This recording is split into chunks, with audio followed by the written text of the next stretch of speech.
Three, two, one. Welcome to Metro Podcast, Episode 2. Today we're going to talk about productivity. So, for those that don't know what this podcast is about, it's about learning something new, laughing about some jokes if you think I'm funny. If not, just ignore. And maybe hearing about some personal stories or stories that I heard. I will leave it to you to discover those ones. It's supposed to be small, so you can hear it in about 15 minutes, not more. So if you hear it, because a lot of people don't have like an hour, like you see in Joe Rogan podcast or other podcasts that you see. It requires a lot of effort for a person to see that podcast. It's almost like it's something that you have to plan and do it behind and maybe have something to eat. This one you can just hear it while you are going to work or work out or something like that. So I have something prepared today, not like the last time. We're going to talk about one of the techniques that I use, and it's called Pomodoro.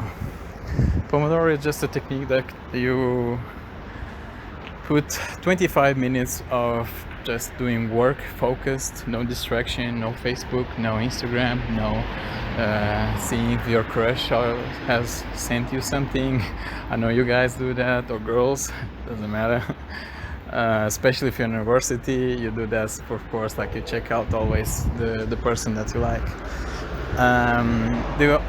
The main objective is to have 25 minutes of productivity, then 5 minutes of interval, and then after 5 consequent session you have like a bigger interval where you rest more.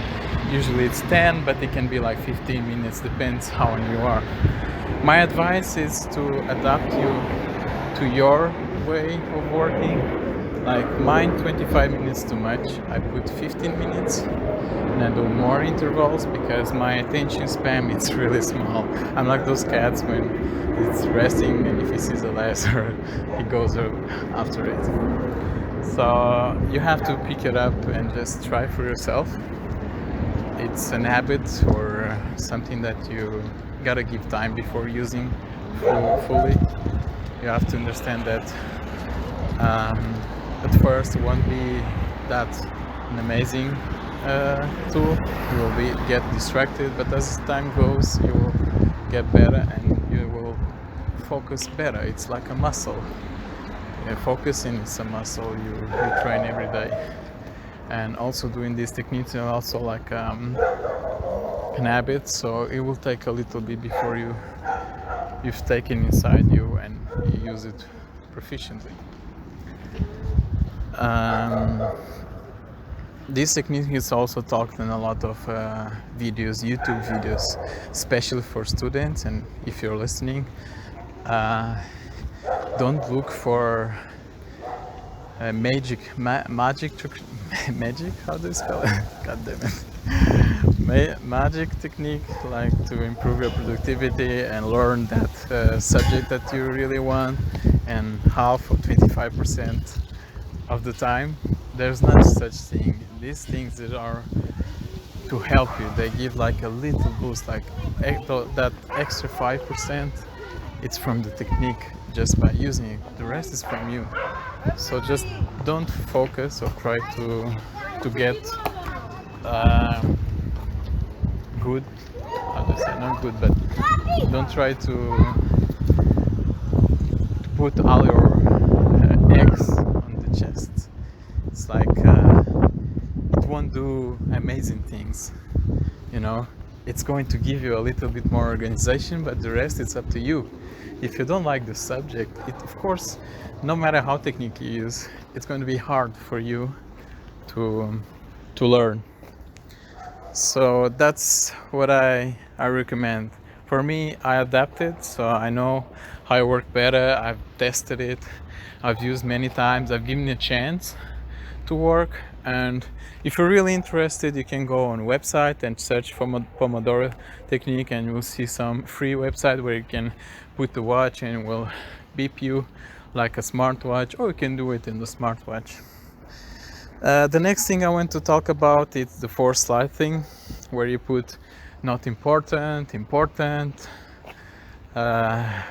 urgent, and not urgent. Like it's for those that cannot see, just like 4 squares, each one has a destiny task to be put there, and you pick up from your to-do list and put inside these 4 squares the task that you need to do on. For me, that technique doesn't work out. Like I heard a lot of YouTube guys, they recommend it, they use it, they even have notepads like opening for on the cell phone. You can put like widgets if you have Android, iPhone. I think there's also some apps that does the same thing, so you like split the screen in 4. And because I'm terrible at judging like if a task is important or not, so for me it usually takes more than that to know like, okay, I need to focus on this, this is not urgent, and since I'm a person that changes his mind a lot, it's not a technique that it's very useful to me. I prefer just to have a to-do list with low, high importance level, and then with the time just change as I remember or as I change opinion, because sometimes I remind me that task isn't that urgent as I thought it would be. So just if you want, you can focus and use it. You can see on the internet the productivity. If you search it on Google, you will see this 4-square thing. Give me an opinion if you're using it and you're proficient. Maybe you have some tips for me, but I tried it, and after a while I just gave up because it wasn't making any difference, like the same way as Pomodoro technique was doing. Next thing that I want to talk is these techniques requires it's only 2 techniques, there are a lot of more. I just chose these 2 ones because it's like one that works for me, another that doesn't work, and one that I really recommend. Like I know a lot of people that they use with high charge in the high career, and they use it, even people that are older than me. I thought they were like,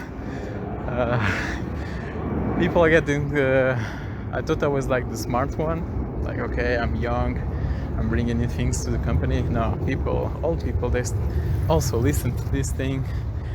And when I say old, it's older than 25 years old, so if you're 26, you're old for me. All these techniques requires one thing, which is strength, mental strength. And if you have lack of that, I have a tip for you, which is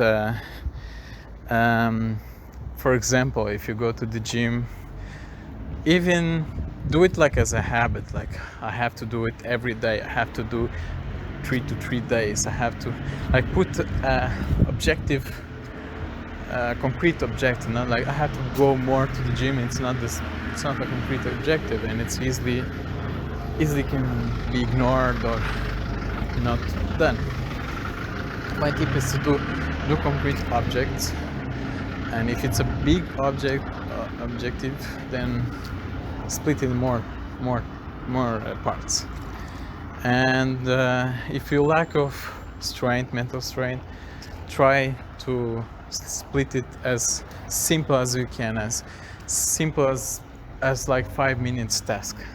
Because if you cannot do 5 minutes task, it means that you're not willing to do that objective. So imagine that you cannot go to the gym, or you don't feel like you're going to the gym, and you feel like you want to watch this new Netflix show, new show that a friend from the work or from the school suggested you. It's a good thing to at least go to the gym and just pass the border, like the card or whatever, how your gym works. Or another things that applies to it. So instead of doing like 1 hour, which you usually did, at least do 5, because it's going to keep that habit in your mind. So even though you just got 5 minutes there, it's going to keep you. And after a while, it will feel like bad not doing that task, and eventually will be part of your habit. So that's how I did for working out. I have a lot of friends that think that when I go to gym and just train 10 minutes, that I'm being lazy. Yeah, kinda it is. I'm not going to lie to you, but one of the rules that I have is, even though I don't want, at least I have to enter there and take a bath. So that way I can keep my habit always on the pedestal. The other thing that I want to tell you is when you develop these habits, you will probably have one of the things that I had. My education, I had one of the things that I couldn't go out of the house without my bed being done. And nowadays I feel bad. I feel like the day will be off if I don't do it. So, and it's incredible because one of the things I do, it's always do the bed, no matter how late I am, no matter how tired I am. And if you develop these kind of habits during your day, eventually you will be obsessed as me about doing the beds. And when you go inside others' home and you see bed is all messy, the compulsive obsession goes to you, and you make the bed of your friend and he thinks you're weird. And let's not talk about that next. Also, I want to talk about the 430 guy. There's a guy, a military man. He wrote a couple of books.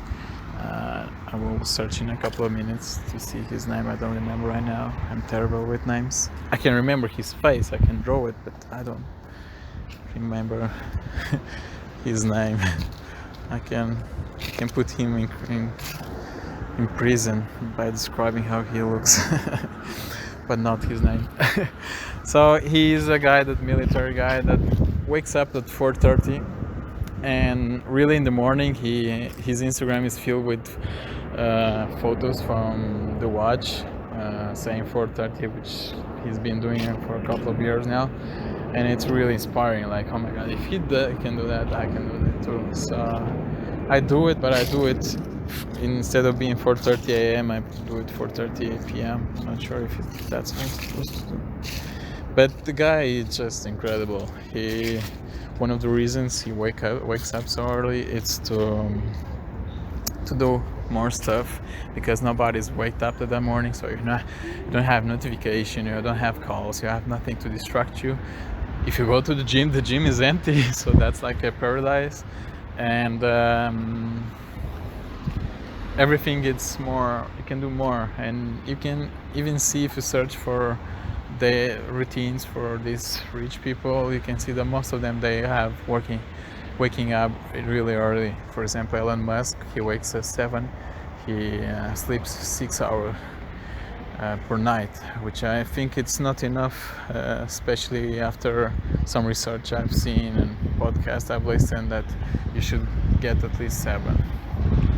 But he does one thing that nobody asked, and when I listen to this podcast, and they never mention, is that he does, at least Elon Musk, I don't remember if he does, but I remember how it's called, the other guy with 4:30, he does it like 6, 7, 8, maybe 10 minutes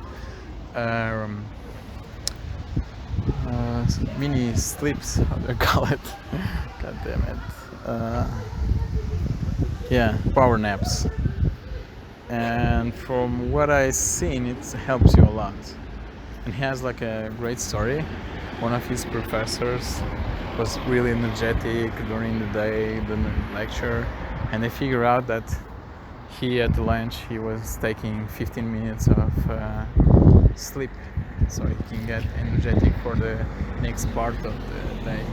And that way you can really sleep 6 hours per day, wake up